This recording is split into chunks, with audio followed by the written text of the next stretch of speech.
Dear student, দীর্ঘ কয়েকদিন থেকে তোমাদের কোচিং সেন্টারে পঠন পাঠন স্থগিত থাকার ফলে আমাদের এবিএস রিমিডিয়াল কোচিং সেন্টারের কর্তৃপক্ষ থেকে সিদ্ধান্ত নেওয়া হয় অনলাইন ক্লাসের ব্যবস্থার জন্য। সে অনুসারেই আমাদের এই অনলাইন ক্লাসের ব্যবস্থা করা। এর আগে আমি তোমাদের সম্মুখে রাইটিং স্কিল থেকে প্রসেস রাইটিং কীভাবে লিখতে হয় সেই সম্পর্কে একটা ক্লাস দেওয়া হয়েছিল। সেই রাইটিং স্কিলের সাথে সাথেই এখন তোমাদের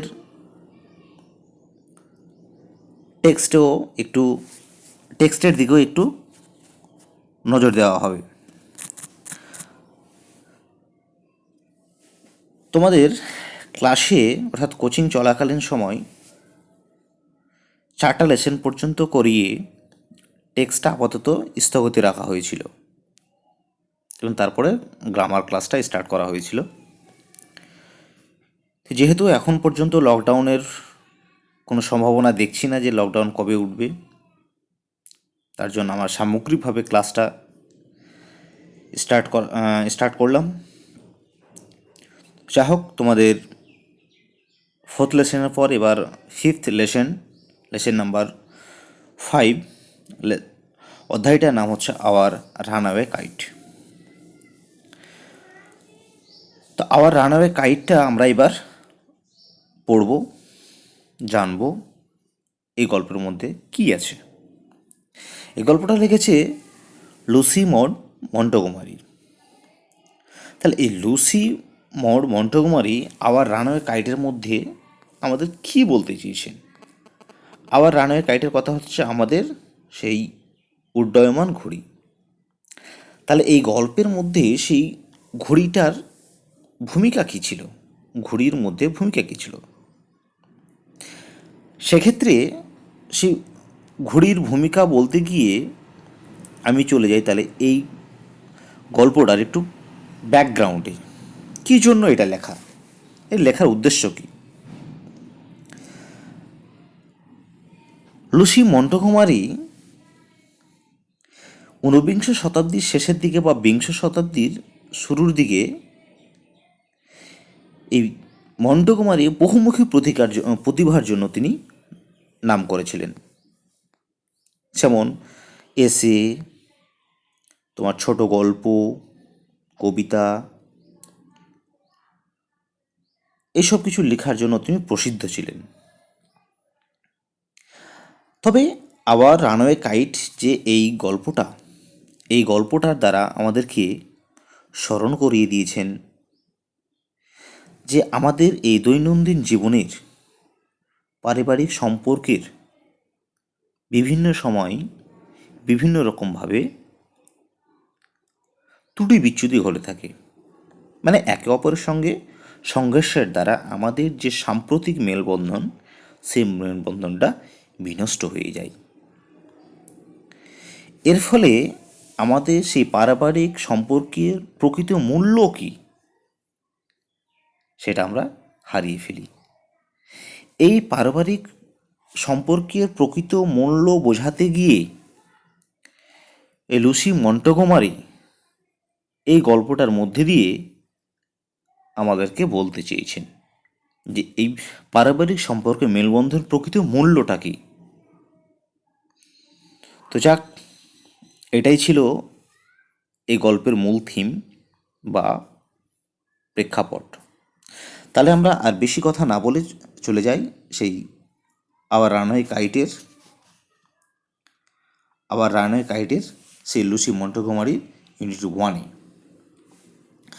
ফার্স্ট কি বলেছে দেখো, of course there was no body for us to play with on the big half Moon. তাহলে এখানে এই যে গল্পটা পুরোটা বর্ণনা করছে কি, এই লুসি মন্টগোমারি। তিনি আমাদের পুরো গল্পটা বর্ণনা করে শোনাচ্ছেন। এর মধ্যে আরও বেশ কিছু ক্যারেক্টার আছে, ক্লাউডি আছে, লেখক লুসি মন্টগোমারি আছেন, আন্ট এস্থার আছেন, ডিক আছেন, মিমি আছে। এবার আমি যখন গল্পটা পড়ব তখন একের পর এক সেই বৈশিষ্ট্যগুলো বা ক্যারেক্টারগুলো আমরা জানবো। তাহলে ফার্স্ট স্টার্ট করা যাক। অফকোর্স, অবশ্যই, there was no body for us, আমাদের জন্য সেখানে কোনো লোক ছিল না। To play with on the big half moon, সেই অর্ধচন্দ্রাকৃত চাঁদে খেলার জন্য আমাদের সেখানে কোনো লোক ছিল না। এটা সে সুনিশ্চিতভাবে বলছে। কে বলছে? এই যে Lucy Montgomery. We just had to make the most to each other and we did. We just had to make the most of each other. আরও বেশিরভাগ একে অপরের সঙ্গে কী করে, we just had to make the most to each other we did, আমরা যেটুকু করতাম সেটুকু আমরা একে অপরের মধ্যেই সেটাই সীমাবদ্ধ থাকতো। মানে কি বলছে লেখক এখানে, যে সেখানে খেলার জন্য আমাদের বিঘাপন খেলার জন্য আমাদের অন্য কোনো বাইরের লোক ছিল না। যতটুকু আমরা করতাম ততটুকু কেবলমাত্র আমরা যে যতজন ছিলাম ততজনের মধ্যেই সেটা সীমাবদ্ধ রাখতো। We live on big half moon island, আমরা কোথায় এবার বলছে আমরা, আমরা বলতে কে কে, আগে এই লাইনটা ক্লিয়ার হয়ে যায়। We live on big half moon island, আমরা সেই অর্ধচন্দ্রাকৃত দ্বীপের বসবাস করি। উই আর ফাদার, তাহলে উই বলতে কাকে কাকে বোঝাচ্ছে? উই আর ফাদার, মানে এই যে লুসি মন্টগোমারির father. We are father and Claudie and I, তাহলে উই বলতে কাকে বোঝা হচ্ছে? And aunt Esther and Mimi and ডিক।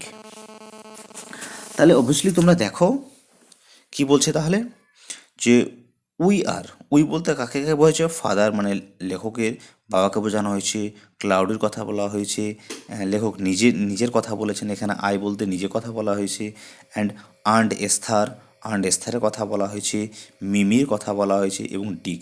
এই এতগুলো ক্যারেক্টার তারা কোথায় থাকতো? এই বিগ হাফ মুনে থাকতো।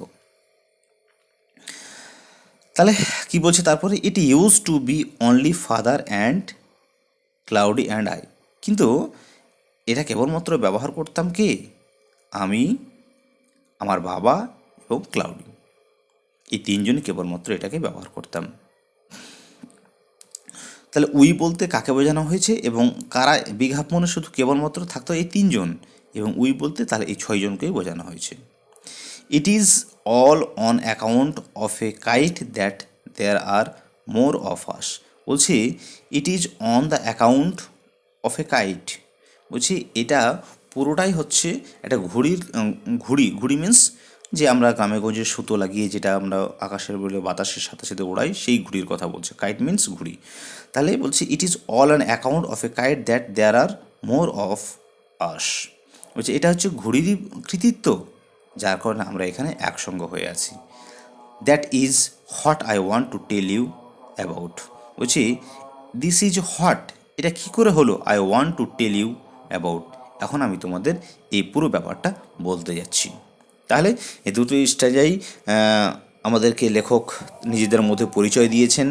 এই গল্পটার মধ্যে কি কি বৈশিষ্ট্য আছে, কি কি ক্যারেক্টার আছে, কি কি চরিত্র আছে, সেই চরিত্রগুলো আমাদেরকে এখানে বলেছেন।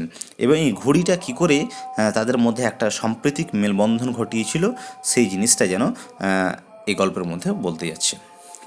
Father is the keeper of big half moon light house, বলছে এই বিগ হাফ মুন লাইট হাউসের কর্তা ছিলেন আমার বাবা। আই অ্যাম 11 ইয়ার্স ওল্ড, এবং আমি ছিলাম কত? 11 বছর বয়স। যখন আমার বাবা বিগ হাফ মুনে বসবাস করতেন তখন আমার বয়স ছিল 11 বছর। ক্লাউডি ইজ 12, এবং যে ক্লাউডি ছিল সে ক্লাউডির বয়স ছিল 12 বছর। ইন উইন্টার, সে শীতকালে, when the harbour is frozen over, যখন সেই উপত্যকাটা ফ্রোজেন মিন্স বরফে যাকে ঢেকে যাওয়া বলে, যখন জমাট বেঁধে যাওয়া, যখন উপত্যকাটা বরফে জমাট বেঁধে যেত, উই অল, আমরা সবাই, move over to the mainland, তখন আমরা সবাই কোথায় কোথায় যেতাম? মূল ভূখণ্ডে আমরা সবাই চলে যেতাম।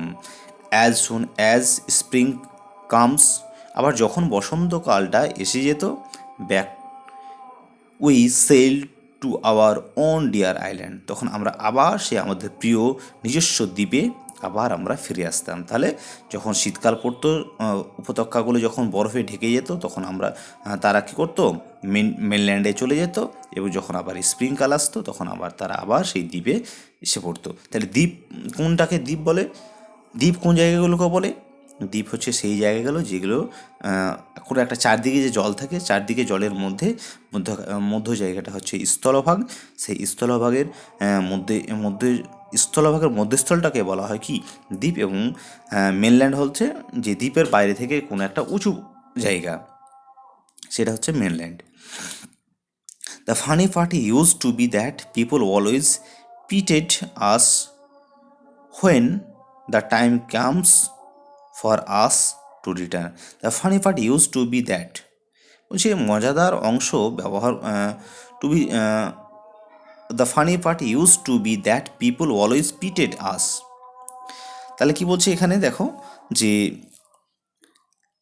এখানে লেখক আমাদের সম্মুখে বলতে চেয়েছেন যে যখন স্প্রিংকাল আসতো তখন তারা কি বললো একটু আগে, যখন স্প্রিংকাল আসতো তখন তারা সেই মেল ল্যান্ড থেকে, অর্থাৎ মূল ভূখণ্ড থেকে তারা কোথায় চলে আসতো? মূল ভূখণ্ড থেকে তারা বেরিয়ে এসে তারা সে আবার কোথায় আসতো? সে তাদের উপত্যকার দিকে আসতো, অর্থাৎ দ্বীপে চলে আসতো। এবার দ্বীপ থেকে যখন তারা সেই মেন ভূখণ্ড থেকে তারা দ্বীপের দিকে যখন আসতেন, তখন লোকজন তাদেরকে দেখে কী করতেন? যখন তারা ফিরে আসতেন তখন লোক বা জনসাধারণ তারা সর্বদাই তাদের করুণার চোখে দেখতেন, করুণা করতেন। ফিটেড মিন্স করুণা করা। কখন করুণা করতেন? যখন তারা বসন্তকালে তাদের দ্বীপে যখন ফিরে আসতেন। They said we must be so lonesome. কি বলতে বলছে? দে সেড, তারা বলতো, we must be so lonesome over there, আমরা সেখানে নাকি খুবই একাকী থাকতাম। উইথ নো আদার চিলড্রেন্স নেয়ার আস, সেখানে আমাদের খেলার কোনো সঙ্গী ছিল না।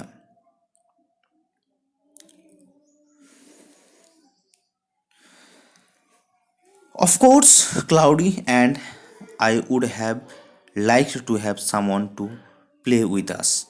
অবশ্যই ক্লাউডি এবং আমি would have liked to have someone to play with us. আমাদের সঙ্গে অন্য কেউ যে খেলবে সেটা আমরা পছন্দ করতাম। কে পছন্দ করতো? ক্লাউডি এবং লেখক নিজে, যে অন্য কেউ তাদের সঙ্গে খেলবে সেটা পছন্দ করতো। It is hard to run pirates caves and things like that only two. তাহলে কি বলছেন এখানে?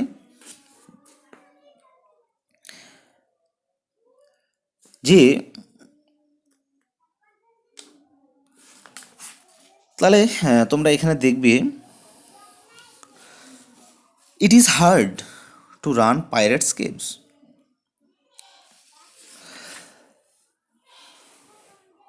বলছে গ্রীষ্মকালে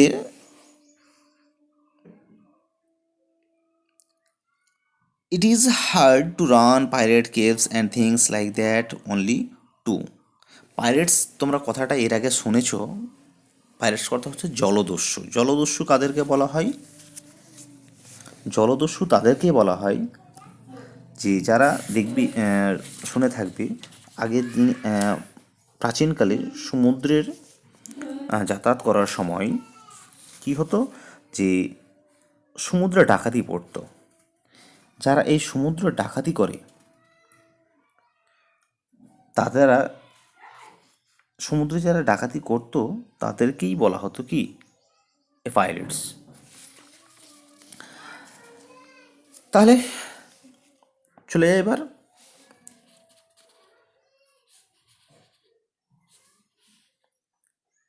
it is hard to run pirates caves, এটা হচ্ছে খুব কঠিন যে পাইরেটস অর্থাৎ জলদস্যুদের যে কেভস মানে কি? গুহা। সেই জলদস্যুদের গুহা থেকে পালিয়ে যাওয়াটা খুব কঠিন। And things like that only two. Things like that with only, কেবলমাত্র এই দুইজনের ক্ষেত্রেই। তাহলে এই কথাটা যদি পরিষ্কার করে বলা হয় তাহলে কী হবে, শুধুমাত্র দুইজন মিলে এই চোরের গুহায় খেলা এবং ওই ধরনের আরও কিছু খেলা করা খুব কষ্টকর। মানে কি, এই দুইজন অর্থাৎ ক্লাউডি এবং লেখক নিজে, এই দুইজন মিলে এই জলদস্যুদের জলগুহায় অর্থাৎ জলদস্যুদের এই গুহার কাছে এই খেলা করাটা খুব কষ্টসাধ্য ব্যাপার ছিল। But we use to quarrel a good deal with the mainland children in winter. কিন্তু তা সত্ত্বেও আমরা কি করতাম, ঝগড়া করতাম with the mainland children in winter, শীতকালে। সেই যদি আমাদের খেলার কোনো সাথী ছিল না, কিন্তু শীতকালে যখন তারা আবার সেই মেনল্যান্ডে যেত, মেনল্যান্ডে গিয়ে তারা আবার কী করতো, সেখানে সেই ছেলেদের সঙ্গে তারা কী করতো, সেখানে মেনল্যান্ডে ছেলেদের সঙ্গে ঝগড়া করতো। So it was perhaps just as well that there were none of them on the big half Moon. সুতরাং এটাই হয়তো সম্ভবত কারণ হতে পারে যে তাদের বিগ হাফ মুনে খেলার জন্য কোনো সাথী ছিল না।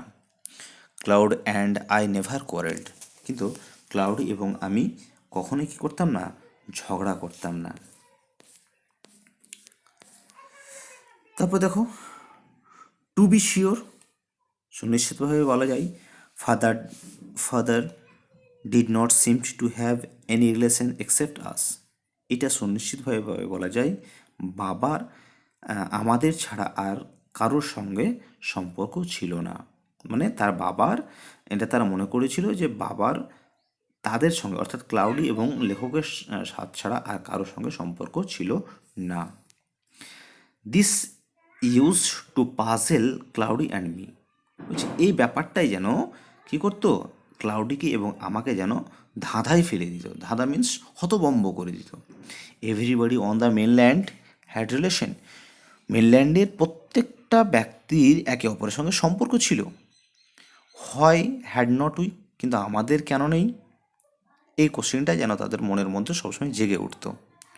ওয়াজ it because we lived on the island, এটাই কারণ যে এই একাকিত্বর কি এটাই কারণ যে আমরা সেই দ্বীপে বসবাস করি? We thought it would be so jolly to have an uncle and aunt and some cousin. We thought, আমরা ভাবতাম, it would be so jolly, এটা খুব আনন্দের হবে, to have an uncle aunt and some cousins, যদি আমাদের একটা uncle থাকতো, কাকিমা থাকতো এবং কিছু খুঁড়তো বা কাকাতো ভাই বোন যদি থাকতো। Once I asked father about it, একদিন আমি আমার বাবাকে এই ব্যাপারে জিজ্ঞাসা করলাম, কি জিজ্ঞাসা করলে, but he looked so sorrowful that we wished we had not. কিন্তু হি লুকড সো সরোফুল, কিন্তু যখন আমরা তাকে প্রশ্নটা করলাম, তাকে যেন খুব দুঃখী মনে দেখাচ্ছিল যে we wished we had not, যে আমরা আশা করেছিলাম যে আমাদের এটা জিজ্ঞাসা করা উচিতই হয়নি। হি সেইড, তখন আমার বাবা বললেন, ইট ওয়াজ অল হিজ ফল্ট, এটা সম্পূর্ণটাই হচ্ছে তারই ত্রুটি, তারই ভুল। Cloudy and I did not understand what he meant, cloudy এবং আমি বুঝতেই পারলাম না তিনি কি মানে করতে চাইলেন বা কি বোঝাতে চাইলেন। তো ইউনিট 1টা এখানে কমপ্লিট হলো। আশা করি তোমরা বাড়িতে পড়ে এর যে আরও বিস্তারিত লেসনটার অর্থ সেটাও বোঝার চেষ্টা করবে। যদি তোমাদের কোনো সমস্যা হয় তাহলে আবার এই গ্রুপে তোমরা কোশ্চেন করবে কোন জায়গাটা তোমাদের বুঝতে অসুবিধা হলো। আমি অবশ্যই তোমাদের সেই জায়গাটা সমাধান করে দেওয়ার চেষ্টা করব। এবং তোমরা বাড়িতে যে এক্সারসাইজগুলো আছে এই এক্সারসাইজগুলো, যেমন কম্প্রিহেনশন এক্সারসাইজ 1, তারপরে এই 2, 3, এই পার্টগুলো তোমরা বাড়িতে একটু দেখে নিবে। তাহলে কী হলো যে এরপর নেক্সট ক্লাস আমরা ইউনিট 2 থেকে স্টার্ট করব। ওকে, ভালো থাকো, সুস্থ থাকো।